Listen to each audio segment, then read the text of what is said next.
2028 में डाक्टर बाबुराम भट्टराई अवज्ञा माओवादी पूर्व माओवादीको कुरा आएको थियो। डाक्टर बाबुराम भट्टराईलाई कसरी त्यो देशमा क्रान्ति गर्ने पार्टीको नेता बनाउनु भएछ, मलाई यो देखेपछि अचम्म लाग्यो। उहाँ आज पनि के भन्दै हुनुहुन्छ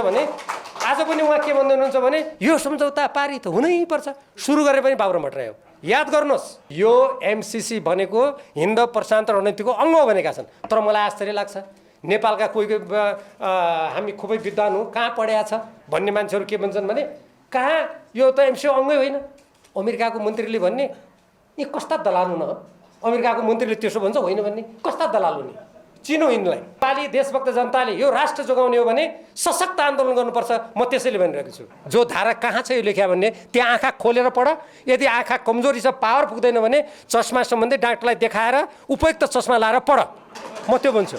सरकारले एमसीसीलाई सार र रूपमा चित्त बुझ्ने योजना तयार पारी पठाउनु पर्नेछ र त्यस्तो योजना पठाउँदा भारत सरकारले सो योजनाको समर्थन गरेको हुनुपर्नेछ। मैले शेरबहादुर देउवाजी, केपी ओलीजी र जो जीहरू राज्य चलाउने छन्, पुष्पकमल दाहालजी, माधव नेपालजी, जो जीहरू हुनुहुन्छ, यदि उहाँहरू बहस गर्न चाहनुहुन्छ भने टुनी खेलमा जाउँ, योभन्दा धेरै क्यामेरा राखौँ, म यो सम्झौताका धारा राख्छु, उहाँहरू त्यसको जवाब दिनुहोस्, म बहस गर्छु। यसका दलालहरू भन्छन् अमेरिकाको त कहाँ र अनुदान हो नि, अनि अमेरिकी राजदूतले एउटा टेलिभिजनमा भन्नुहुन्छ कहाँ अनुदान हो र लगानी हो। अब अमेरिकी राजदूत भन्दा ती दलालहरू कस्ता अमेरिका है। खनालजीको यहाँ हस्ताक्षर छ, उहाँको पार्टीमा त म अहिले छैन, म एमआइएली छु है, तपाईँलाई भ्रम नहोस् फेरि। अब अर्को खतरनाक कुरा, नेपालका प्रधानमन्त्री शेरबहादुर देउवा र नेकपा माओवादी केन्द्रका अध्यक्ष पुष्पकमल दाहाल प्रचण्डले संयुक्त रूपमा एमसीसीलाई पत्र पठाउनु भएको मैले सार्वजनिक सुने। पुष्पकमल दाहाल प्रचण्डजीले हो भन्नुभयो, शेरबहादुरका नजिकका मान्छेले पनि हो भन्नुभयो।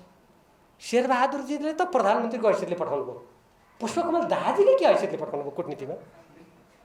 यो संयुक्त पत्र पठाएको छ भने यो विदेशीको अगाडि गचक्कै घुँडा टेक्ने लज्जास्पद काम हो।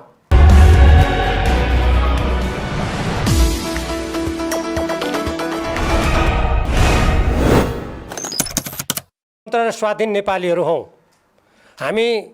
कम्युनिस्ट पार्टीको सदस्यको हैसियतले समाजवादी व्यवस्थालाई अवश्य पनि मन पराउँछौँ।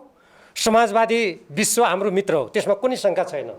तर आज एमसीसीको जुन हामी कुरा गरिरहेका छौँ, यो हामी आफ्नो देशको हितको दृष्टिकोणबाट, आफ्नो स्वाधीनता, आफ्नो स्वतन्त्रता, नेपाली जनताको आफ्नो स्वाभिमानको दृष्टिकोणबाट हामी यो छलफल गरिरहेका छौँ भन्ने मलाई लाग्छ।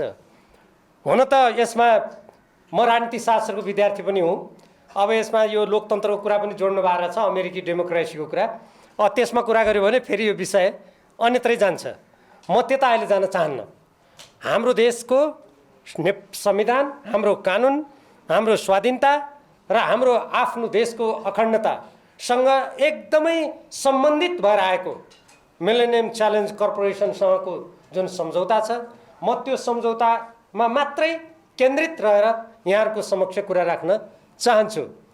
किनकि मैले आयोजक साथीहरूसँग कुरा गर्दा मलाई जम्मा 25 मिनट भन्नुभएको थियो, तर यो मिलेनियम च्यालेन्ज कर्पोरेसनसँग सम्बन्धित विषय यति गहन, यति विस्तृत छ कि त्यो समयमा मैले प्रस्तुत गर्नुको लागि यहाँहरू धेरै कुरा गर्न थालेँ भने तपाईँहरूलाई भन्नुपर्ने कुरा नभनेर म यत्तिकै छोड्नुपर्ने अवस्था आउने हुँदा म सिधै विषयमा जान्छु।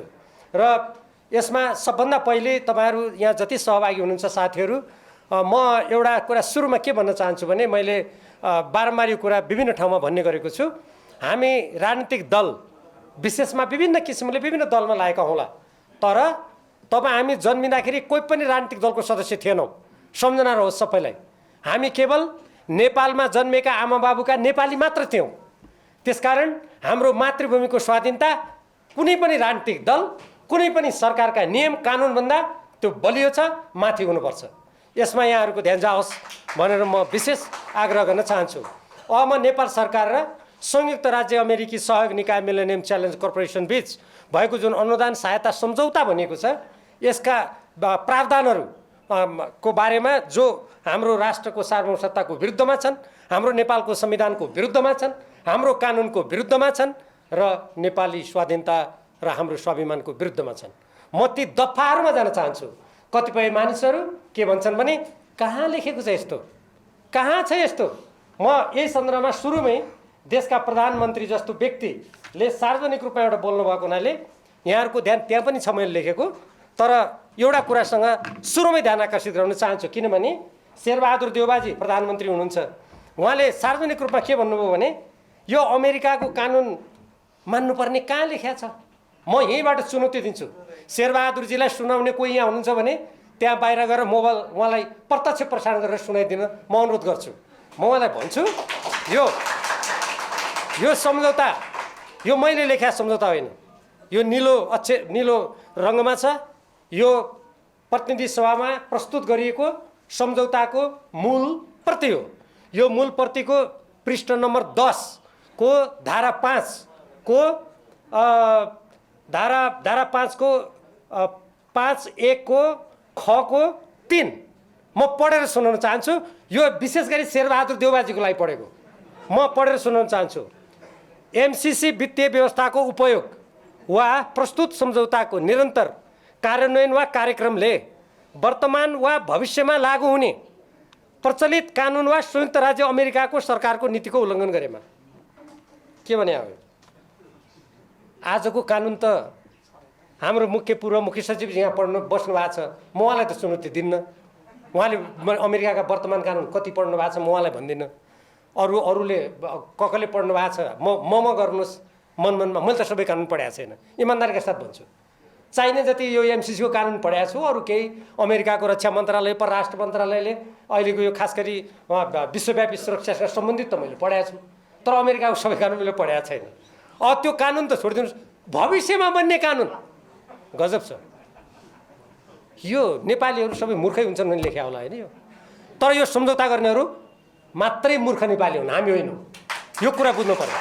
त्यसकारण अब यसमा मैले यति भने यो शेरबहादुरजीलाई सुरुमै सुनाउनु पऱ्यो नि हाम्रो देशको प्रधानमन्त्रीलाई। अब हेर्नुहोस्, अब यो सबै पढ्दाखेरि त धेरै समय लाग्ने खतरा देखेँ मैले है। अब मैले वाचन गरौँ के गरौँ म दुविधामा छु, तर म एकदमै छिटो जान्छु। कृपया मलाई समात्ने कोसिस गर्नु होला। एमसीसी को यो हस्ताक्षर सुरक्षा रणनीतिको प्रस्तावनाको उल्लेख गरेको छु मैले। सन् 2003 मा यो कतिपय मान्छेहरू भन्छन् यो एमसीसी कहाँ अहिले 2018 मा यो हिन्द प्रशान्त रणनीति आएर गरे हो नि। मैले 2003 को तत्कालीन अमेरिकी राष्ट्रपतिले गरेको घोषणा रक्षा मन्त्रालयको प्रतिवेदन पढाएको छु र त्यहाँ के छ मिलेनियम च्यालेन्ज एक्ट बनेको र 2004 देखि के कार्यान्वयन गरिएको अमेरिकाको राष्ट्रिय सुरक्षा हित साधनलाई महत्त्वका साथ लिएको छ। यसमा नेपालमा एमसीसीको नेतृत्वमा मैले 2014 मा नेपालको आर्थिक वृद्धिको चिरफार नेपाल ग्रोथ डायग्नोस्टिक भन्ने प्रतिवेदन तयार गरेको छ। आजकल कोही एमसीसीका दलालहरू भन्छन् यो त कहाँ नेपालले छानेको योजना हो। म उहाँहरूलाई यहीँबाट चुनौती दिन्छु, त्यो नेपाल ग्रोथ डायग्नोस्टिक भन्ने प्रतिवेदन पढ्नुहोस्। एमसीसीका अधिकारीहरूले कसरी नेपालका कर्मचारीलाई डिक्टेट गरेको छ, कसरी त्यहाँ उनीहरूले चाहिँ यो योजना बनायो भनेर त्यहाँ भनेको छ, कसरी पैसा त्यहाँ लागु गरेको छ। होइन सरकारमा बसेर प्रतिवेदन नपढ्ने यस्तालाई जाहिर खाने अधिकार छ। त्यहाँ हेर्नुहोस् त्यो छ। त्यसपछि ग्रोथ डायग्नोस्टिक अनुसार आयोजना तयार गरिएको जनवरी 2012 अर्थात् माघ 2028 मा डाक्टर बाबुराम भट्टराई, अघि माओवादी पूर्व माओवादीको कुरा आएको थियो, डाक्टर बाबुराम भट्टराईलाई कसरी त्यो देशमा क्रान्ति गर्ने पार्टीको नेता बनाउनु भएछ, मलाई यो देखेपछि अचम्म लाग्यो। उहाँ आज पनि के भन्दै हुनुहुन्छ भने यो सम्झौता पारित हुनैपर्छ, सुरु गरे पनि बाबुराम भट्टराई हो। याद गर्नुहोस्, तपाईँहरू सम्झनुहोस् राम्ररी है। अनि त्यसपछि पत्राचार, औपचारिक रूपमा पहिलो पत्राचार गर्ने व्यक्ति डाक्टर बाबुराम भट्टराई है। त्यसपछि अमेरिकी हिन्द प्रशान्त रणनीतिमा यो हिन्द प्रशान्त रणनीतिको अङ्ग कसरी हो भन्ने कुरामा त्यहाँ चाहिँ अमेरिका र यसका मित्रहरूले प्रतिद्वन्द्वीलाई रोक्न अमेरिकी सेना सबैको क्षमताको उपयोग गर्ने भनेर अनि त्यो यो सरेन के भएर हेर्नुहोस् त्यहाँ लेखेको छ एमसीसी अमेरिकी रक्षा र सुरक्षा नीति तथा हिन्द प्रशान्त रणनीतिको अङ्ग रहेको तथ्य निम्न दस्तावेजहरूबाट प्रष्ट हुन्छ। त्यो दस्तावेजको सबै व्याख्या गर्ने त यहाँ समय छैन। तपाईँहरूलाई खालि जानकारीको लागि नोभेम्बर 2019 मा प्रकाशित स्वतन्त्र खुला हिन्द प्रशान्त भन्ने दस्तावेजको पृष्ठ 1, डिसेम्बर 2017 को राष्ट्रिय सुरक्षा रणनीतिको पृष्ठ 39, जुन 2019 को हिन्द प्रशान्त रणनीतिको पृष्ठ 38 पृष्ठ 45 देखि विस्तृत रूपमा उल्लेख गरेको छ।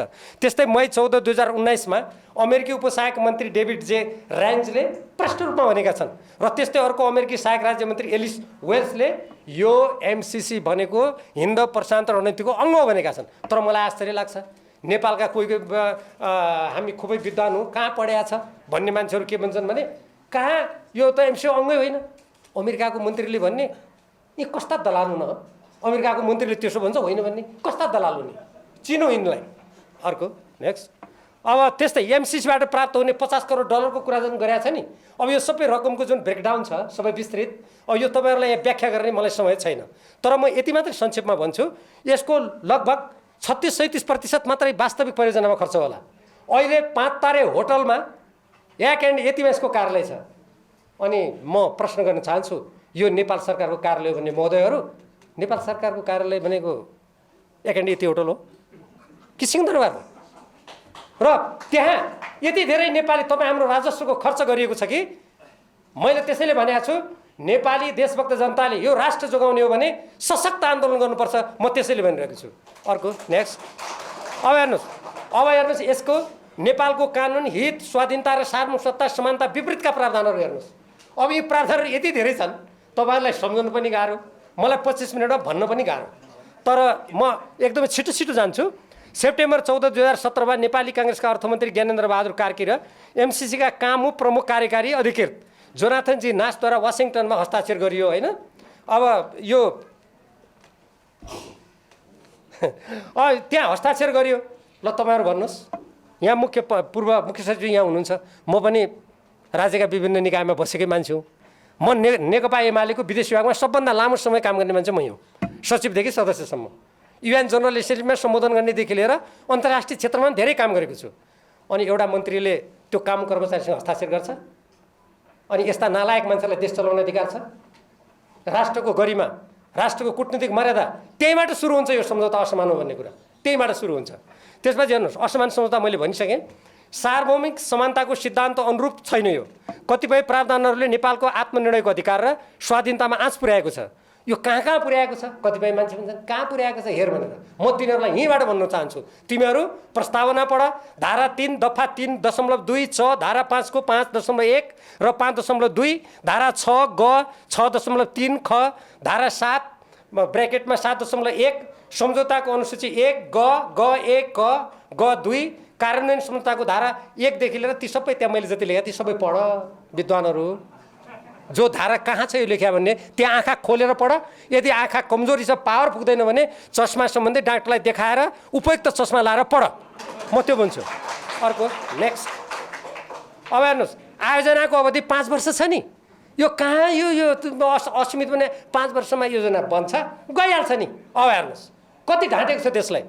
सम्झौताको धारा 5.5 मा दफाहरू 2.7, 2.8, 3.2 छ, 3.7, 3.8, 5.2, 5.3, 5.4 र 6.4 मा के लेखेको छ? यो आयोजना 5 वर्षपछि पनि असीमित कार्यको लागि रहने। अनि यो 5 वर्षको लागि मात्रै भनेर चिच्याउनेहरू यो पढ्दैनन् कि तपाईँ हामी नेपाली जनतालाई मूर्ख बनाउन खोजिरहेका छन्। यिनीहरू पढेका छन् तर तपाईँहरूलाई मूर्ख बनाउन खोजिरहेका छन्। यिनीहरूको विरुद्धमा सशक्त आवाज उठाउनुहोस्, तब मात्र हुन्छ यो। अर्को हेर्नुहोस् त्यहाँ के भनेको छ।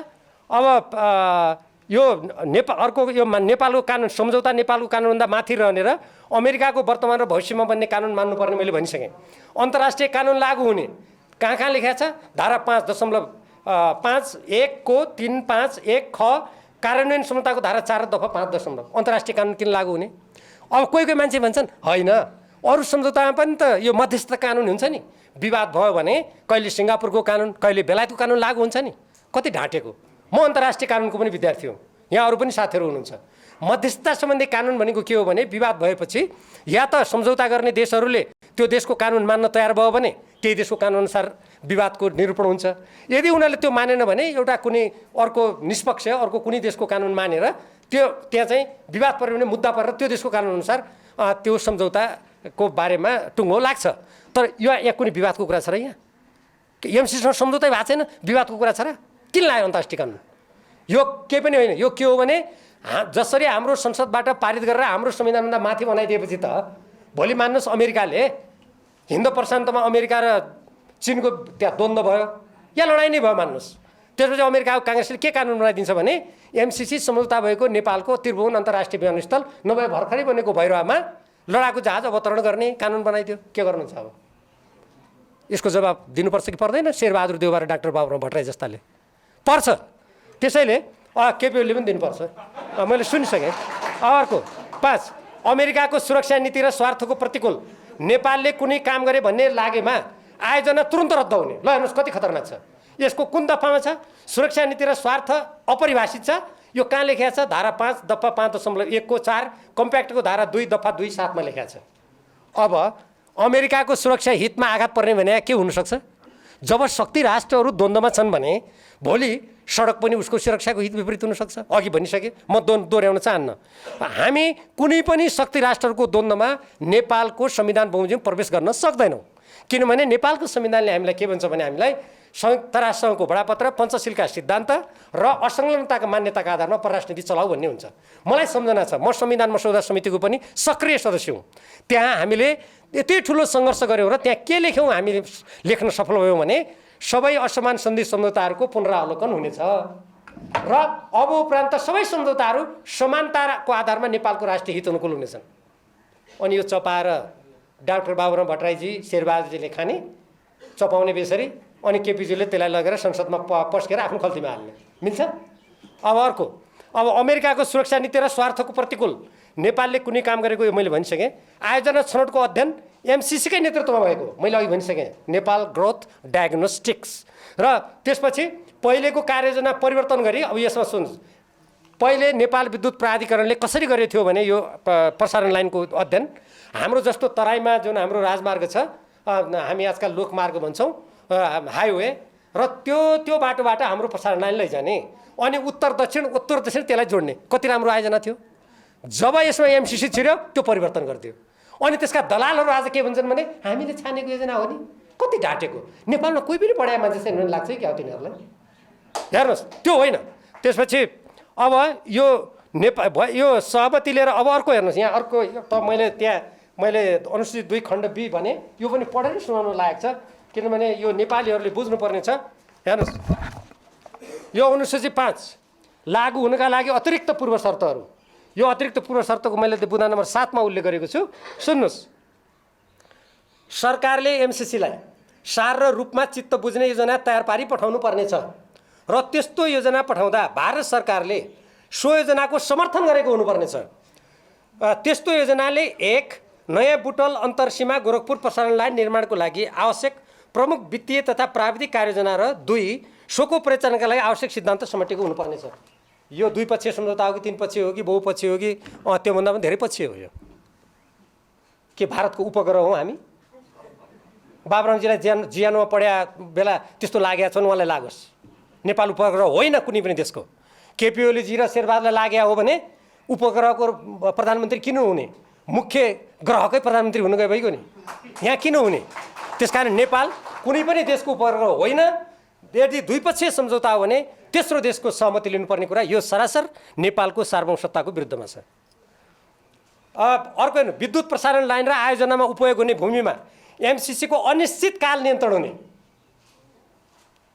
तपाईँहरू सबैलाई घोच्यो अलिअलि? सुन्नुहोस्, नेपाल सरकारको नियन्त्रण स्वामित्व नरहने। यसका दलालहरू के भन्छन् भने कहाँ नियन्त्रण लेखिएको छ? पढ्नुहोस्, कम्प्याक्टको धारा 1 को 1.2 बी आई 1.2 दफा 1.2 बीमा लेखिएको छ। पढ्नुहोस् राम्ररी। अनि नेपालमा प्रसारण लाइन बनाउने र त्यसले चर्चेको जमिनमा असीमित रूपमा कुनै कम्पनीको कब्जा हुने भनेपछि नेपाल उपनिवेशकरणको बाटोमा गएन? म तपाईँलाई सोध्छु यहीँबाट प्रश्न, तपाईँहरू स्वाधीन र स्वतन्त्र नेपालका नागरिक भएर बाँच्न चाहनुहुन्छ कि उपनिवेशीकरण भएको नेपालको नागरिक भएर बाँच्न चाहनुहुन्छ? ल भन्नुहोस् त, कोही बोल्नै भएन। यदि स्वाधीन भएर स्वतन्त्र नेपालको नागरिक बन्न चाहनुहुन्छ भने यसको विरुद्ध लड्नु बाहेक नेपालीको अगाडि विकल्पै छैन। कि त संसदमा यो बन्द हुनु पर्यो, यो ल्याउनु भएन। नेपाल सरकारले असीमित अधिकार एमसिसी नेपाललाई दिने, असीमित अधिकार। कुनै पनि सार्वभौम राज्यले कुनै पनि एउटा कम्पनीलाई आफ्नो अधिकार दिँदैन, दिन मिल्दैन। उसले चाहिँ आफ्नो नीति नियम कानुन बमोजिम सीमित अधिकारको प्रयोग गर्न मात्रै दिन्छ राज्यले, आफ्नै देशको संस्थालाई पनि दिँदैन। तपाईँलाई थाहा होला, विद्युत प्राधिकरणले कुनै काम गर्नु पर्यो भने त्यसलाई कानुन कसले बनाएर दिन्छ? राज्यले बनाएर दिन्छ होइन, संसदले बनाउँछ। र त्यसले एउटा आफ्नो भित्री विनियम चाहिँ त्यसले बनाउन सक्छ, तर त्यसले नियमावली बनाउनु पर्यो भने पनि क्याबिनेटमा पठाउनुपर्छ, हो कि होइन? अनि आफ्नै देशको संस्थालाई असीमित अधिकार नदिने अब एमसिसीलाई नेपाल सरकारले असीमित अधिकार दिन्छ, अनि नेपालको स्वाधीनता जोगिन्छ? सोच्नुहोस्, सरकारले कुनै नीति निर्देशन दिन र अनुगमन समेत गर्न नपाउने, नेपालको कानुनमा त्यस्तो गर्न पाउने व्यवस्था छैन। एमसिसी अमेरिकाको नियन्त्रण र निर्देशनमा चल्ने, एमसिसीले नेपाल सरकारलाई समेत सुझाव सल्लाह दिएर त्यसलाई नेपालले मान्नै पर्ने। हाम्रा सुझाव मान्नु नपर्ने। म त प्रतिनिधि सभाको सदस्य पनि हुँ होइन, जितेरै आएको नि। मेरो सुझाव मान्दैन, राजीनामा मेरो दिएको छैन, तपाईँलाई गलत। तपाईँ यति पुरानो सूचना दिएर यहाँ बस्ने मान्छेले एमसिसीको विरुद्ध के लड्नु होला? त्यसकारण त्यो हेर्नु है, त्यो यो नेपालको कानुनमा त्यस्तो गर्न पाउने व्यवस्था छैन र यो एमसिसी अमेरिकाको नियन्त्रण र निर्देशनमा चल्ने, सुझाव मान्नै पर्ने उसले दिएको। र यो कहाँ लेखिया छ भन्ने कुरा त्यहाँ बुँदा लेखिसकेँ, त्यहाँ लेखिया छ, म नपढौँ होला, समय धेरै लाग्छ। तपाईँ हेर्नुहोस्, त्यहाँ बुँदा मैले धेरै लेखेको छु, त्यहाँ धारा धारा मैले अकाट्य रूपमा लेखेको छु। मैले शेरबहादुर देउवाजी, केपी ओलीजी र जो जीहरू राज्य चलाउने छन्, पुष्पकमल दाहालजी, माधव नेपालजी, जो जीहरू हुनुहुन्छ, यदि उहाँहरू बहस गर्न चाहनुहुन्छ भने टुनी खेलमा जाउँ, योभन्दा धेरै क्यामेरा राखौँ, म यो सम्झौताका धारा राख्छु, उहाँहरू त्यसको जवाब दिनुहोस्, म बहस गर्छु। अब हेर्नुहोस्, आयोजनाको सञ्चालन, नियन्त्रण, व्यवस्थापन तथा सुपरिवेक्षण सम्बन्धी अधिकार एमसिसीमा रहने र उसले नीति निर्देशन एमसिसीले एमसिए नेपाल मार्फत दिने। त्यो कति बुँदामा छ त्यहाँ लेखिसकेँ, म त्यो दोहोऱ्याउन। त्यहाँ त थुप्रो छ, जस्तो परिशिष्ट 1 C 2 कार्यान्वयन सम्झौताको धारा 1.2 A amended and initial engagement technical assistant grant agreement त्यहाँ छ, हेर्नुहोस्। अब त्यस्तै एमसिसी जुनसुकै बेला पनि सम्झौता गर्न रद्द गर्न सक्ने एमसिसीले, तर नेपालले गर्नु पर्यो भने धेरै दायित्व वहन गर्नुपर्ने, धेरै दायित्व वहन गर्नुपर्ने। नेपालले 30 दिनको सूचना दिएर सम्झौता गर्न सक्ने, तर धेरै दायित्व बोक्नुपर्ने। कार्यान्वयन सम्झौताको धारा 4 दफा 5.7 मा छ, यो दफा पनि के छ? असमान छ। र नेपालले 13 करोड डलर आयोजनाका लागि अनुदानको रूपमा दिनुपर्ने। चाखलाग्दो लाग्यो नि तपाईँहरूलाई? यसका दलालहरू भन्छन् अमेरिकाको त कहाँ र अनुदान हो नि, अनि अमेरिकी राजदूतले एउटा टेलिभिजनमा भन्नुहुन्छ कहाँ अनुदान हो र लगानी हो। अब अमेरिकी राजदूत भन्दा ती दलालहरू कस्ता अमेरिका है? अचम्म लाग्छ मलाई। अमेरिकी राजदूत त्यस्तो भन्ने, अनि त्यसको पक्षमा बोल्ने या चर्को स्वरमा बोल्ने भने कहाँ र अनुदान हो, अमेरिकी राजदूत हुनुहुन्छ कहाँ हो र लगानी हो। अब अमेरिकी राजदूत हुन् कि अमेरिकाका ती भन्नेहरू हुन्? प्रश्न। अनि त्यसपछि 13 करोड अनुदानको रूपमा दिनुपर्ने, अनि नेपालले अनुदानको रूपमा एमसिसीलाई किन दिनुपर्ने 13 करोड किन? अनि बौद्धिक सम्पत्तिमा एमसिसीको असीमित र एकलौटी अधिकार हुने, असीमित र एकलौटी, त्यसमा अरू थुप्रै विश्लेषणहरू जोडिएको छ होइन। सम्झौताको यो कहाँ छ भन्ने कुरा, सम्झौताको धारा 3 दफा 3.2.3 कार्यान्वयन सम्झौताको धारा 2 दफा 2.12 A अनुसूची 4 A, हेर्नुहोस् यस्तो छ। अब त्यसपछि आयोजनामा रद्द भएमा नेपालले रकम फिर्ता पाउने प्रावधान छैन। फेरि 13 करोड डलर नेपालले अनुदान दिनुपर्ने। कथम कता चाहिँ काम गर्दा गर्दै अरू देशमा तपाईँहरूले यो कतिको तपाईँहरू हेर्नुहुन्छ, आन्दोलनमा लागेका साथीहरूले पक्कै पनि हेर्नु होला भनेर विश्वास हो। हेर्नु भएको छैन भने पनि कहिलेकाहीँ सेयर गर्नु। हेर्नुहोस्, मैले भर्खर यो डाउनलोड गरेर ल्याएको, यसमा 6 पृष्ठ छन्। यो 6 पृष्ठमा अहिले कुन कुन देशमा एमसिसीको स्थिति कस्तो छ भन्ने कुरा यहाँ लेखेको छ। तपाईँहरू इन्टरनेटमा गएर एमसिसीको अहिलेको वर्तमान स्थिति के छ, कहाँ कुन कुन देशमा भन्यो भने तपाईँहरू यो डाउनलोड गरेर प्रिन्ट गर्न सक्नुहुन्छ। म यो त्यहाँ सम्बन्धी मैले यो किन तपाईँहरूलाई पढेर 2-4 कुरा सुनाउन चाहेको, म ऱ्यान्डमली सुनाउँछु, बिचबिचको छानेर, सबै देशको नाउँ भन्दैन। कस्ता देश छन् यसमा सुन्नुहोस्, Albania, Burkina Faso, L Salvador, म बिचबिचको पढेर सुनाउँछु है, सबै पढेर सुनाउनु। होन्डुरस, मेडागास्कर, मालवी, मलावी, नेपाल भइगयो, फिलिपिन्समा अमेरिकी सैनिक अखाडा छ। त्यसपछि साओ टोमे एन्ड प्रिन्सिपे, श्रीलङ्का हो, श्रीलङ्काले त्यसलाई डिस्कन्टिन्यू गरिदिइसक्यो, अस्वीकार गरिसक्यो, रद्द भइसक्यो। त्यसपछि टोगो, उक्रेन, भानुआटु, नेपाल पनि भानुआटु भएछ अब होइन, त्यो तहमा गयो। सबै द्वन्द्व वा ठुला देशहरूको नियन्त्रणमा कुनै न कुनै प्रभावमा भएका देशहरू मात्रै छ यो। मैले एमसिसीको आधिकारिक वेबसाइटबाट भर्खरै तपाईँहरूको यहाँ आउने भएर आज बिहान मैले कम्प्युटरबाट निकालेको यो। यो त्यस सम्बन्धी अलिकति थाहा कस्तो देशलाई लागेका छन् भन्ने कुरा। हाम्रा नेताहरू जो यसलाई पारित गराउन लागेका छन् उनीहरू नेपाललाई कहाँ खसाल्न खोज्दैछन्। पृथ्वीनारायण शाहले एकीकरण गरेदेखि नेपाल कहिले पनि कुनै पनि देशको अधीनमा गएको छैन। यद्यपि हामीले विभिन्न किल्लाहरूमा अङ्ग्रेजसँग हार्यौँ, केही भूमि गुमायौँ, तर आफ्नो स्वाधीनता गुमाएका छैनौँ। याद गरौँ, कयौँ देशहरू जसले स्वाधीनता गुमाएका छन्, जो उपनिवेश भएका छन्, जसको प्राकृतिक साधन स्रोत ठुला साम्राज्यवादी देशहरूले एकलौटी लुटेका छन्, ती देशहरूमध्ये यो सूचीमा भएका देशहरू धेरै छन् होइन। यो छ। अब त्यसपछि आयोजनाको अनि अर्को के छ, एमसिए खातामा यो ब्याज आउँछ नि, यसबाट रकम, त्यो ब्याज कहाँ जम्मा हुन्छ? एमसीको खातामा। अनुदानमा त्यस्तो हुन्छ। आयोजनाको प्रतीक चिन्ह एमसिसीको हुने। हाम्रो तपाईँले देख्नुभयो होला सबै आयोजनामा नेपाल सरकारको लोगो हुन्छ नि। कुनै सडक बनायो भने नेपाल सरकारको मन्त्रालय हुन्छ, लोगो राखेको हुन्छ। यदि अरू देशले सहयोग गरे भने कहिलेकाहीँ हात मिलाएर दुई देशको झन्डा राखेको हुन्छ, होइन? तर यो आयोजनामा नेपाल सरकारको लोगो हुँदैन, एमसिसीको मात्र लोगो हुन्छ। अनि नेपालको परियोजना हो यो। प्रतीक चिन्ह, यसले आयोजना नेपालको नभए एमसिसीको भएको भन्ने अर्थ लाग्छ। यो कार्यान्वयन सम्झौताको धारा त्यतिमा छ। आयोजनामा नेपाल सरकारका कुनै निकायलाई संलग्न गराउनु परे एमसिसीको स्वीकृति लिनुपर्ने। कस्तो देश हो यो? हाम्रो देशमा आयोजना आउने अनि आयोजनामा कर्मचारी खटाउनु पर्यो भने एमसिसीको स्वीकृति लिनुपर्ने। आयोजनाको सञ्चालनमा रहने नागरिक समाज, गैर सरकारी संस्थाका प्रतिनिधिहरूको छनौट नेपाल सरकारले गर्न नपाउने। एमसिसीले तोकेको प्रक्रियाबाट हुने। यो पनि मैले दफा त्यहाँ लेखेको छु। सम्झौतामा कुनै संशोधन गर्नुपर्ने भए नेपालको संसद तथा कुनै पनि प्रशासनिक प्रक्रियामा लैजानु नपर्ने। एकदम खतरनाक। संशोधन त जहिले गर्दै पनि भयो। सम्झौता अनुमोदन गर्न संसदमा लाने, पछि त्यसको संशोधन गर्नु पर्यो भने कहीँ लानु नपर्ने। एमसिए नेपालले एमसिसीको स्वीकृतिमा बैठक नै नगरी सो कार्यान्वयन गर्न सक्ने। एमसिए नेपालको बैठकै नगरेर गर्न सक्ने। एमसिसीले चाहेको जुनसुकै कुरा सम्झौतामा सहजै रहन सक्ने र त्यसबारे नेपाल सरकार र जनताले जानकारी पाउन नसक्ने। सम्झौताका कति धारामा छ मैले त्यहाँ लेखेको छु। सम्झौता अनुमोदनका लागि प्रतिनिधि सभामा विचाराधीन रहेको अवस्थामा सम्झौताको एउटा प्रावधानमा रहेको ऊर्जा मन्त्रालयको नाम समेत हटाउने गरी संशोधन गर्न अर्थ मन्त्रालय र एमसिसीको बीच पत्राचार भई अर्थमन्त्रीले प्रतिनिधि सभाको विशेषाधिकारको हनन गरेको समेत घटना घटिसक्यो। युवराज खतिवडाजीले अर्थमन्त्री रहँदा त्यसको एउटा धारा प्रावधान संसदमा अनुमोदनको लागि सम्झौता पेश भएको छ। उहाँले सम्झौता गरेर अमेरिकालाई पत्र पठाएर संशोधन गरिदिनु भयो। कस्तो लाग्यो तपाईँहरूलाई? केपी ओलीजीका विश्वास पात्र हुन् क्यार उहाँ, होइन? अर्को, नेपाल सरकारले सबै आन्तरिक शर्तहरू पुरा गरेको पत्र एमसिसीले पठाएपछि सम्झौता लागू हुने। ल हेर्नुहोस् कति खतरनाक। नेपालको संसदले अनुमोदन गरेपछि सम्झौता लागू हुने भनेको छ? होइन। संसदले अनुमोदन गरिसकेपछि पनि फेरि उहाँ हजुरलाई पत्र लेख्नु पर्यो। हजुर हामीले सबै पुरा गऱ्यौँ, अब कसो गरौँ भनेर लेख्नु पर्यो। अनि उता एमसिसीले ठिक गरिस् बाबु भनेपछि बल्ल लागू हुन्छ। अनि हाम्रो संसदको अस्तित्व के भयो? हाम्रो सार्वभौम सत्ता के भयो? नेपालको संसदबाट अनुमोदन हुने कुरा एकातिर छ भने अर्कोतिर त्यसभन्दा माथि एमसिसीको स्वीकृति पत्रलाई राखिएको लज्जास्पद कुरा यहाँ छ।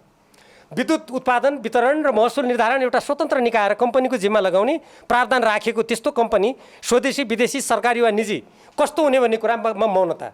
विद्युत प्रसारण लाइनको सञ्चालन कसले कसरी गर्ने हो भन्ने उल्लेख नगरिएको। विस्तृत परियोजना प्रतिवेदन माग्दा उपलब्ध नगराइएको। पत्र पठाइयो, माग्यो, दिइएन। नेक्स्ट, आयोजना साझेदारको बारेमा स्पष्ट नखुलाइएको। त्यहाँ आयोजना साझेदार ल्याइने छ भनेको छ। अब को देश कसरी के लिएर आउने हो थाहा छैन। साझेदारबारे एमसिसीको स्वीकृति हुनुपर्ने र यसमा पुनरावलोकन गर्ने अधिकार पनि एमसिसीमा राखिएको।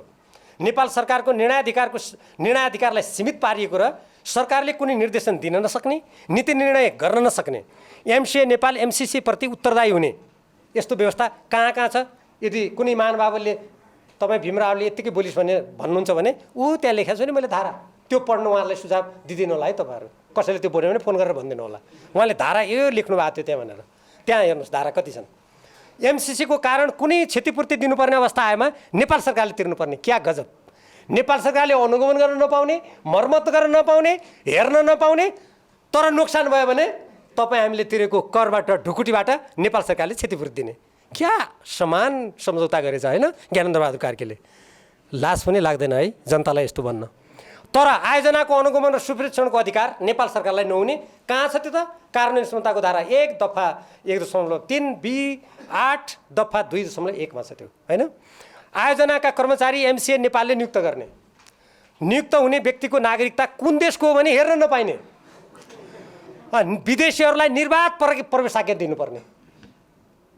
तपाईहरु अमेरिका त जानुभयो होला कतिपय, त्यहाँको त्यो प्रवेशद्वारमा अर्थात् कुनै देशमा जानुभयो होला, भारतै जानुभयो होला, त्यो देशकोले यो कुन देशको नागरिक हो के हो भनेर हेर्न पाउँछ हैन? सार्वभौम देशले नेपालले एमसिसी कर्मचारीको हेर्न नपाउने। हामीलाई त सम्झौतामा हस्ताक्षर गर्दै उपनिवेशका जनता बनाउन खोजिसक्यो, बुझ्नुस् कुरा। अर्को, ठेकापट्टा कार्यान्वयन, निर्देशिका, हेरफेर, आदेश, नियमावली आदिका बारेमा एमसिसीको पूर्वलिखित स्वीकृति हुनुपर्ने। ठेकापट्टा, आर्थिक आयोजनाको नाममा लैङ्गिक एकीकरण र सामाजिक समावेशिता सम्बन्धी योजना बनाउने कुरा गरी नेपालको सामाजिक जीवनमा प्रवेश गर्ने उद्देश्य रहेको यो सम्बन्धी समस्या यो प्रावधान छुट्टै छ। हेर्नुहोस्, यो नेपाल सरकार र संयुक्त राज्य अमेरिकी सहयोग निकाय मिलेनियम च्यालेन्ज कर्पोरेसन जोएको अनुदान सहायता सम्झौता Millennium Challenge Compact Indo Pacific स्ट्राटेजीका सम्बन्धमा सुझावसहित कार्यदलको प्रतिवेदन। यो बुझाव कहिले? फागुन 9, 2076। यसको संयोजक को हुनुहुन्थ्यो? पूर्व प्रधानमन्त्री झलनाथ खनाल, सदस्य भीमराव प्रदीप गेवाली। हेर्नुहोस् कतिसम्म भयो म तपाईँलाई पढेर सुनाउँछु। यो यसमा थुप्रै अरू गोप्य कुराहरू कसरी छन् र मान्छेले पढेकै छैन। तपाईँहरूले कार्यान्वयन सम्झौता कतिले पढ्नु भएको छ? हात उठाउनुहोस् त। छैन, एकजनाले पनि छैन। तपाईँहरूले यो सम्झौता कतिले पढ्नु भएको छ? हात उठाउनुहोस्। कसैले छैन। के आन्दोलन गर्नुहुन्छ? बजारमा नपाए मलाई भन्नुहोस् न, इमेल पठाइदिन्छु। म सांसद हुँ नि, तपाईँका सांसद होला नि जिल्लाका, माग्नुहोस् तिनीहरूसँग। यदि तिनले दिन मान्दैनन् भने तिमीहरूलाई किन मत दिएको भनेर प्रश्न गर्नुहोस् न। त्यति त तपाईँमा हुनु पर्यो नि, नत्र कसरी जोगिन्छ हो यो देशको स्वाधीनता? पिर लाग्ने भयो यहाँ त। अब हेर्नुहोस्, यसमा हामीले के भन्यौँ भने, हेर्नुहोस् झलनाथ खनालजीको यहाँ हस्ताक्षर छ। उहाँको पार्टीमा त म अहिले छैन, म एमाले छु है, तपाईँलाई भ्रम नहोस् फेरि।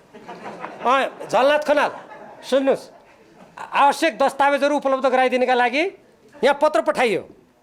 झलनाथ खनालजीको सही हेर्नुहोस्, यहाँ के माग्यौँ सम्झौता? एमसिसी सम्झौता अन्तर्गत निर्माण हुने विद्युत प्रसारण लाइन र सडक मर्मतको विस्तृत परियोजना प्रतिवेदन दिनुहोस्। जब कार्यदल बनाएको छ सत्ताधारी दलको 2/3 नजिकको सरकारको, होइन? अनि माग्यौँ।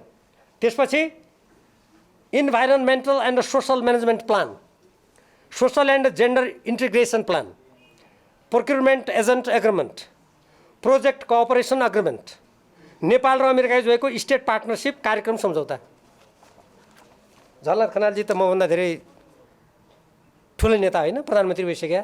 उहाँले हस्ताक्षर गरेर हामीले माग्दाखेरि म जसको सदस्य थिएँ, नेपाल कम्युनिस्ट पार्टी नेकपाको थाई कमिटीको सदस्य, पूर्व प्रधानमन्त्री झलनाथ खनाल सचिवालयको सदस्यलाई ती दस्तावेज दिएन। आजसम्म हाम्रो हातमा छैनन्। थाहा पाउनुहोस्, यदि त्यहाँ कुनै गडबडी छैन भने किन नदिएको? यो प्रश्न मलाई लाग्छ सञ्चार माध्यमबाट सोझै गइरह होला जनतामा। आर्थिक आयोजनाको नाममा लैङ्गिक एकीकरण मैले जुन भने त्यो मैले यहाँ जोडेँ त्यसलाई। एमसिए नेपालको बोर्ड नेपाल सरकारबाट स्वतन्त्र हुने। यहाँ कर्मचारी कसैले यो अमेरिकाको अलिकति यो जसरी पनि लिनुपर्छ भन्ने केही तर्क दिनेहरूले के भन्छन् भने, होइन एमसिए नेपालको कार्यालय छ नि, हाम्रा अर्थ सचिव त्यसका प्रमुख हुनुहुन्छ। अर्थ सचिवलाई त उहाँ एकाडेमी यति पुर्याइसक्यो होटलमा, के का अर्थ सचिव? त्यो बोर्ड नेपाल सरकारबाट स्वतन्त्र हुने, त्यसको निर्णय न्यायालय बाहेक कुनै सरकारी निकायले पुनरावलोकन गर्न नसक्ने, बोर्डले नियम तथा निर्देशिका दस्तावेजहरू एमसिसीको स्वीकृति लिएर संशोधन गर्न सक्ने, नेपाल सरकारको यसमा भूमिका नरहने। अनि त्यो बोर्ड नेपाल सरकारको अन्तर्गत भयो त?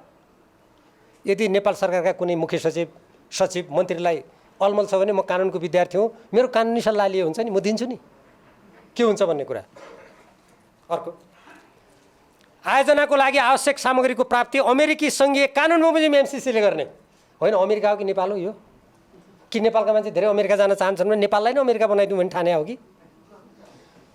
अनुदानको व्यवस्थापन, नियन्त्रण तथा निकास सम्बन्धी सम्पूर्ण अधिकार समेत एमसिसीमा निहित हुने। कार्यान्वयन सम्झौताको दफा यति। एमसिसीका बहालवाला र भूतपूर्व कर्मचारीहरू सम्झौताका गर्नुपर्ने तर नगरिएका कार्यबाट सिर्जना हुने क्षतिबाट पूर्ण रूपमा उन्मुक्त रहने।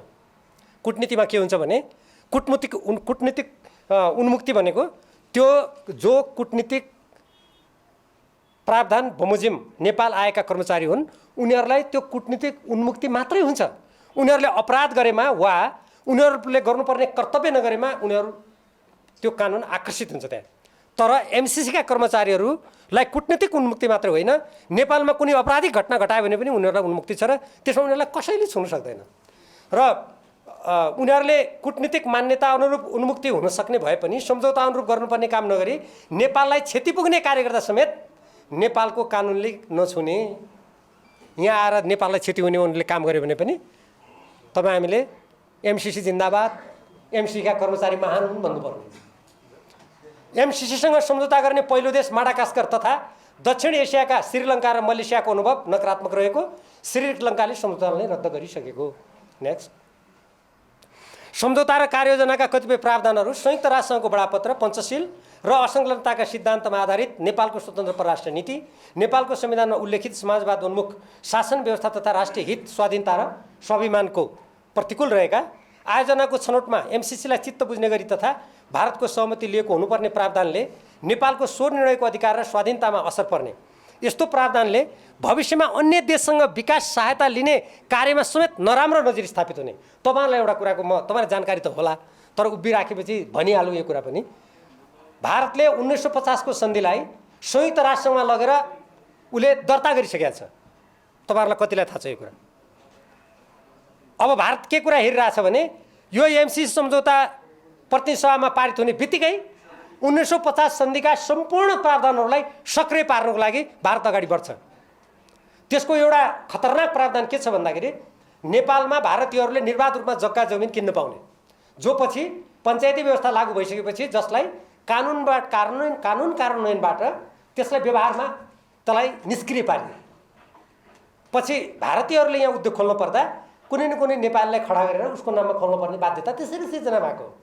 अब यदि यो सम्झौता प्रतिनिधि सभाबाट पारित भयो भने 1950 को सन्धि लगायत नेपालमा जति पनि विकास आयोजना आउँछन् र ती ठुला देशको प्रतिस्पर्धाको चङ्गुलमा परेर तिनीहरूको भुमरीमा नेपाल परेर प्रत्येकले अब के गर्ने छ भने यसै गरी कानुन पारित गराउने र आफ्नो रणनीतिक उद्देश्य नेपालबाट प्राप्त गर्ने। 1950 को सन्धि त्यसमा अग्रपङ्क्तिमा आउनेछ।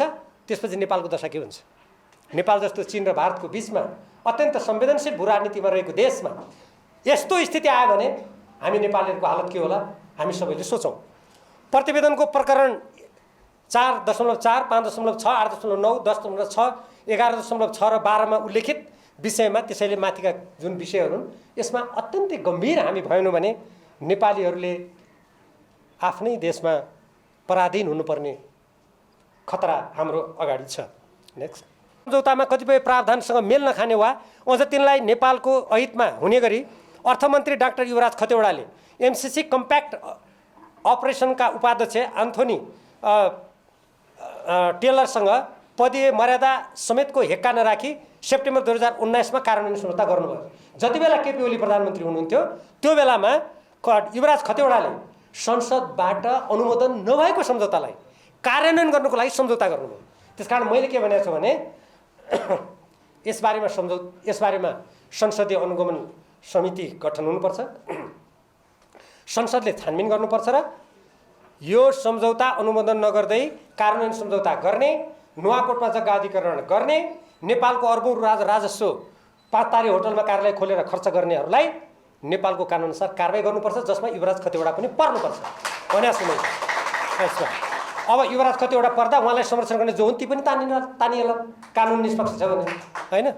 संसदमा मूल सम्झौता अनुमोदनका लागि पेश भइरहेको समयमा यसरी कार्यान्वयन सम्झौता गर्नु स्वयं गैरजिम्मेवार काम त हुँदै हो, अझ मूल सम्झौताको अनुसूची 1 को BH मा संशोधन गर्ने पत्राचार गरी संसदको विशेषाधिकारको हनन समेत गरिएको छ। अब संसदको विशेषाधिकार हनन गरिएकोमा अग्नि सापकोटाजीको पनि ध्यान आकर्षित गरौँ कि हेर्नुहोस् भनेर गरौँ होइन त? ल गरौँ। 33 खर्च कटौतीको कुरा गर्ने सरकारले एमसिसीको कार्यालय मैले भनिसकेँ 5 तारिक राखेर नदोहोर्याउँ। एमसिसीको सम्झौता अनुरूप विद्युत नियमन आयोग नियमावलीको नियम 39 मा हेर्नुहोस् कसरी कसरी कसरी मसिनो ढङ्गले अघि हाम्रो डाक्टर परसाईले त्यहाँ अलिकति पुँजीवादको व्याख्या गर्नुभएको थियो, त्योसँग यो सम्बन्धित छ। हेर्नुहोस् के लेखेको छ त्यहाँ, के भन्छ, एमसिसीको सम्झौता अनुरूप विद्युत नियम आयोग नियमावलीको नियम 39मा त्यो नियम विद्युत नियम आयोग नेपाल सरकारले बनाउँछ। त्यो आयोगको सदस्यले खुला समाज, खुला राजनीति, उदार अर्थनीति बमोजिमको सोच र व्यवहार आत्मसात गरेको हुनुपर्ने उसको योग्यता। कस्तो लाग्यो तपाईँहरूलाई? नेपालको संविधानमा लेखेको छ समाजवाद उन्मुख व्यवस्थामा जाने, अनि यो सम्झौतामा लेखेर कानुन बनाउँछ यो सरकारले उदारवादमा जाने। यही हो राष्ट्रपतिको गद्दारी भनेको, यही हो। यसको कुनै यस्तो गद्दारीको आँखा, सिङ, कान, पुच्छर परबाट हुँदैन, यस्तै कुरा हुन्छ। ठ्याक्क चिन्नुपर्छ त्यसैले। अब यसमा उदारवाद र नव उदारवाद यसमा वकालत गर्नेहरूलाई मात्रै यो एमसिसीको योजना दिने भनेको छ। अब मिल्यो त नेपालको संविधानसँग? नेपालको संविधान भन्छ समाजवाद उन्मुखमा जाने, कुनै कसैको गठबन्धनमा नजाने। अनि एमसिसी सम्झौतामा यो एमसिए एक्ट जुन छ, उसको एमसिसी सम्बन्धी ऐन जुन छ, उसले भन्छ उदारवाद र नव उदारवादी सिद्धान्त मान्ने देशलाई मात्रै दिने। मिल्यो त? नेपालको संविधानले समाजवाद जाने भन्छ, उसले एमसिसी सम्झौताले भन्छ नव उदारवादमा जाऊ। नव उदारवाद त अमेरिकामा असफल भइसक्यो, नेपालका कुरा के गर्ने? नेक्स्ट अर्को। अब हेर्नुहोस्, अब पत्राचारबाट सम्झौता संशोधन हुने कुप्रचार, यति त मैले भने यो सम्झौताको बारेमा। अलिकति राजनीतिक, पछिल्लो राजनीतिक गठबन्धन सरकार आएपछि शेरबहादुर देउवाजीले हल्ला गर्नुभयो, होइन एमसिसीलाई पत्र पठाउने, प्रश्नहरू पठाउने, प्रश्नहरू पठाएर त्यसको जवाब प्राप्त गर्ने। क्या राम्रो जवाब आयो, आहा आनन्द आयो। यो नेपालमा यति लामो कानुनी एउटा पृष्ठभूमि भएको देश छ। यो सभ्यताको दृष्टिकोणले नेपाल विश्वकै अति प्राचीन सभ्यता मध्येको देश हो। नेपालको झन्डा तेस्रो पुरानो झन्डा हो विश्वमा, तेस्रो पुरानो झन्डा, याद गरौँ। अब एमसिसीसँगको सम्झौताका सम्बन्धमा उठेका विषयहरूमध्ये केही विषयमा नेपाल सरकारको तर्फबाट पत्रचार गरिएको छ, अनि उताबाट गजब जवाब आएको छ भने यो नेपाली जनतालाई मूर्ख सम्झने महामूर्खीय विचार हो। कसरी हो भने यो सम्झौता, म कानुनको पनि विद्यार्थी हुँ, हाम्रो यहाँ वास्तुलाजी पनि कानुनकै विद्यार्थी होइन, तपाईँ होइन। हेर्नुहोस्, कुनै पनि यो उहाँ यहाँ हुनुहुन्छ नि, म एकराजी हुनुहुन्छ, त एकराजी भन्नुपर्ने, धर्मजी भन्यो मैले। उहाँलाई पहिलेदेखि चिन्छु नि म एकराजीलाई कानुनमा, उहाँ संविधान बनाउनेलाई पनि बहस हुन्थ्यो उहाँसँग मेरो। अब हेर्नुहोस्, यो सम्झौता जुन छ नि, यो सम्झौतालाई कुनै पनि सम्झौता औपचारिक रूपमा दुई देशका प्रतिनिधि बसेर यो संशोधन गर्ने भनेर बैठक पुस्तिकामा सहमति गरेर अनि त्यसलाई औपचारिक रूप नदिएर पत्रबाट कुनै पनि सम्झौता संशोधन हुँदैन है, बुझिराख्नुहोस्। यो शेरबहादुरजीलाई थाहा छैन क्या हो कि उहाँका सल्लाहकारले गलत सम्झौता उहाँलाई राय दियो। उहाँ घर डलद्रा, मेरो घर अछाम, मैसँग सल्लाह लिए पनि हुने नि, नजिकै त छु होइन। अब म कानुनी सल्लाहकार लिए पनि हुने, अधिवक्तै हुने म पनि, लाइसेन्स छ मसँग, केही छैन। अब हेर्नुहोस्, अब अर्को खतरनाक कुरा, नेपालका प्रधानमन्त्री शेरबहादुर देउवा र नेकपा माओवादी केन्द्रका अध्यक्ष पुष्पकमल दाहाल प्रचण्डले संयुक्त रूपमा एमसिसीलाई पत्र पठाउनु भएको मैले सार्वजनिक सुने। पुष्पकमल दाहाल प्रचण्डजीले हो भन्नुभयो, शेरबहादुरका नजिकका मान्छेले पनि हो भन्नुभयो। शेरबहादुरजीले त प्रधानमन्त्रीको हैसियतले पठाउनु भयो, पुष्पकमल दाहालजीले के हैसियतले पठाउनु भयो कूटनीतिमा? यो संयुक्त पत्र पठाएको छ भने यो विदेशीको अगाडि गचक्कै घुँडा टेक्ने लज्जास्पद काम हो। र यो चिठी यत्रो विवाद भइसकेपछि म यहीँबाट पनि माग गर्न चाहन्छु, प्रधानमन्त्री शेरबहादुर देउवाजी, नेकपा माओवादी केन्द्रका पुष्पकमल दाहाल प्रचण्डजी, तपाईँहरू दुईजनाले अमेरिकालाई के पत्र लेख्नु भएको छ, नेपाली जनतालाई तुरुन्तै त्यो पत्र सार्वजनिक गरेर जानकारी दिनुहोस्। दिनुहुन्न भने तपाईँहरू जनविरोधी व्यक्ति हो। म त्यहीँबाट पत्र लुकाउनु पाइन्छ? यत्रो बहस भएको सम्झौताको बारेमा पत्र गोप्य राख्नु पाइन्छ? यदि उहाँले पत्र ठिकै लेख्नु भएको छ भने किन सार्वजनिक नगरे? किन नगरेको? किन नदिएको? मलाई त दिनुहोस्, म संसदको सदस्य र अन्तर्राष्ट्रिय सम्बन्ध समितिको पनि सदस्य हुँ। जनताले चुनेरै पठाएको, तपाईँ पनि चुनेर पठाएको, म पनि चुनेर पठाएँ। अब अर्को, कुनै पनि सार्वभौम र स्वतन्त्र देशका प्रधानमन्त्री नेताले हेर्नुहोस्, सर्वप्रथम के गर्छ भने आफ्नो देशको हितको कुरा गर्छ, आफ्नो जनताको कुरा गर्छ, उसले आफ्नो सार्वभौम सत्ताको कुरा गर्छ बापर। तर मैले नेपालमा मैले दुःखका साथ भन्नुपर्छ, हाम्रा देशका केही नेताहरू मलाई परेन छोडेन हाम्रो देशका केही नेताहरू र कतिपय व्यक्तिहरू आफ्नो देशका जनताप्रति उत्तरदायी हुनुको सट्टा विदेशीहरूलाई कसरी खुसी पार्ने त्यतातिर लागेको देख्दा मेरो त मन रुन्छ। हेर्नुहोस्, साह्रै दुःख लाग्छ। बरु देशको लागि विकास गर्न सकिएन, आफ्नो योग्यता राम्ररी प्रदर्शन गर्न सकिएन, त्यो नसकिन सक्छ। मान्छेको ज्ञानको सीमा हुन्छ कसैको पनि, कोही मान्छे असीमित रूपमा ज्ञानी हुँदैन, त्यो भयो। तर आफ्नो देशको हितको कुरा पहिले गर्नु पर्यो नि। एउटा अनुदानको बारेमा, त्यो अनुदान लिने कि नलिने यत्रो बहस कुनै पनि देशले गर्दैन। हेर्नुहोस्, म त लज्जाले मेरो त शिर निहुरिन्छ। एउटा देशको 50 करोडको कुरामा कोही कोही मान्छे भन्छन् विकास विरोधी हो भीमराव, यो कुरा गर्ने विकास विरोधी। मलाई आश्चर्य लाग्छ। एउटै एनसिएल कम्पनीले 74 अर्ब रुपियाँ कर नतिरेर अहिले वासिङटनमा मुद्दा छ। तपाईँलाई कतिको थाहा छ? महालेखा परीक्षकको प्रतिवेदन पढ्नुहोस्। अहिले स्थानीय निकायमा ब्रह्म लुट मचेको छ, ब्रह्म लुट। एउटा सामान्य चाहिँ गाविसको अध्यक्षले लाखका कुरा गर्दैन, अहिले सम्पत्ति जोड्ने करोडका कुरा गर्छ। महालेखा प्रतिवेदन पढ्नुहोस्। मैले त्यत्तिकै भने हाम्रो देशको आफ्नो साधन स्रोतको हिफाजत नगर्ने अनि 50 करोड कसैको डलरमा आफ्नो देशको स्वाधीनता स्वतन्त्रतालाई दाउमा राख्न मिल्छ? मैले साहित्यिक रूपमा भन्ने गरेको छु, कुनै आमाको सन्तानले म सुनको सिंहासनमा बस्छु, त्यो सुनको सिंहासनमा बसेर मेरी आमाको चिरहरण म हेर्छु भन्न सक्छ? 50 करोड डलरमा नेपालको स्वाधीनता खत्तम पार्ने कुरा आफ्नो आमाको चिरहरण गरे जस्तै हो। यो बुझ्नु। अर्को, अब मैले यो देशको अरबौं रकम र स्रोतको सुरक्षा तथा सदुपयोग नगर्ने तर विकासको बहानामा देशको सार्वभौमसत्ता र स्वाधीनतामा आँच पुर्याउने कुरा कदापि देशभक्त नेपालीहरूले मान्नु हुँदैन र यसमा तपाईँहरूले अवश्य पनि यो अन्तर्क्रिया कार्य त्यो उद्देश्यले गर्नुभयो होला। अर्को, अब एमसिसी मार्फत प्राप्त हुने रकम 5 वर्षमा प्रत्येक वर्ष मैले अघि भनिहालेँ त्यो जम्मा 10 अर्ब रुपियाँ हो। नेपालले अहिले मात्र हेर्नुहोस्, योभन्दा अगाडि यो वर्ष त दिएन, सांसदहरूलाई विकासको नाममा 6 अर्ब रुपियाँ दिएको थियो। मैले नेताहरूलाई भने हजुर यो 6 अर्ब रुपियाँ कटाइदिउँ न सांसदको, बनाउँ प्रसारण लाइन आफै। तर त्यो कुरा उहाँहरू सुन्नुहुन्न। त्यही 50 करोड चाहियो, त्यही 50 करोड चाहियो, किनभने त्यसमा अघिका दफाहरू र धाराहरू छन् हैन। अब त्यसकारण मैले अघि हाम्रो पूर्व मुख्य सचिव राजदूतजीले भन्नुभयो जस्तै कुनै पनि देशबाट प्राप्त हुने ऋण अनुदान नेपाल र नेपाली जनताको हित, स्वतन्त्रता, स्वाधीनता, कानुन र स्वाभिमानमा आँच नपुर्याउने गरी मात्रै लिन सकिन्छ। आजको विश्वमा लिने हुँदैन त म पनि भन्दिनँ। अमेरिकासँग नेपालले कुनै लडाइँ लड्नु पनि छैन, हामी कुनै मिसाइल लिएर कसैलाई हान्न जानेवाला पनि छैन। दोस्रो विश्वयुद्धमा स्विजरल्यान्ड स्वतन्त्र देश भएर बस्यो, कतै पनि लागेन, आज पनि विकसित नै छ। हामीले आफ्नो बारेमा आफै निर्णय गर्न, त्यो स्वतन्त्र रूपमा बाँच्न त्यो मात्रै भनेका छौँ। अमेरिकाको विरुद्धमा यहाँ कुनै अभियान चलाउन खोजेका हामीले छैनौँ। यदि अमेरिकाले निशर्त ढङ्गले सहयोग गर्छ भने आजसम्म लिएकै छौँ त, हामीले कहिले विरोध गरेनौँ।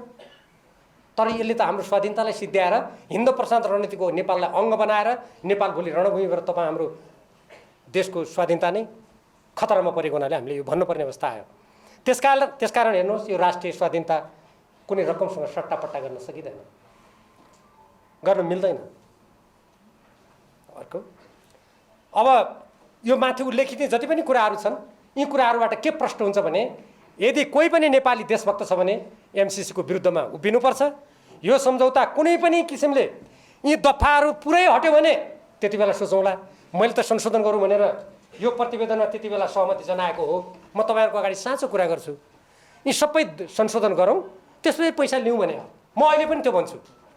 तर अमेरिकी अधिकारीहरूले त भने नेपालका हाम्रै देशका हौँ भन्नेहरूले भन्छन् यसमा संशोधन हुनै सक्दैन, यसलाई अनुमोदन गर्नुपर्छ, उहाँहरू त्यसो भन्नुहुन्छ। त्यसकारण नेपालमा विदेशी कम्पनीको इसारामा समानान्तर सरकारको स्थिति उत्पन्न हुन्छ। यसबाट हेर्नुहोस्, समानान्तर सरकार अहिलेका दफाहरूबाट भयो होला नि, समानान्तर सरकारको स्थिति उत्पन्न हुनुका साथै नेपाल क्रमशः पराधीनतातर्फ धकेलिनेछ। नेपाल शक्ति राष्ट्रहरूको द्वन्द्व र सङ्घर्षको थलोमा परिणत हुनेछ। त्यो हामी प्रत्येक नेपालीको हित विरुद्धमा हुनेछ। त्यसैले हामीले यो एमसिसी सम्झौता यही रूपमा हुनु हुँदैन भन्ने कुरा हामीले उठाउनै पर्छ, सशक्त रूपमा हामीले बोल्नुपर्छ।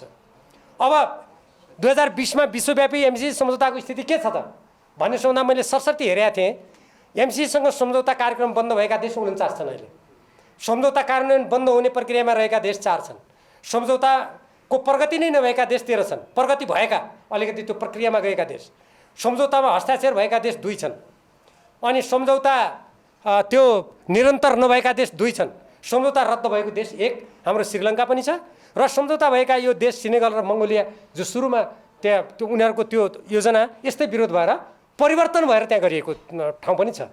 त्यसैले सहभागी मित्रहरू, यहाँहरूले अब पक्कै पनि मिलेनियम च्यालेन्ज कर्पोरेसनका केही यसका अन्तर्वस्तुहरूको बारेमा अलि केही कुराहरू बुझ्ने अवसर प्राप्त गर्नुभयो होला। थप बुझ्नु त भएकै छ, थप बुझ्ने अवसर प्राप्त गर्नु होला भन्ने मैले आशा र विश्वास गरेको छु।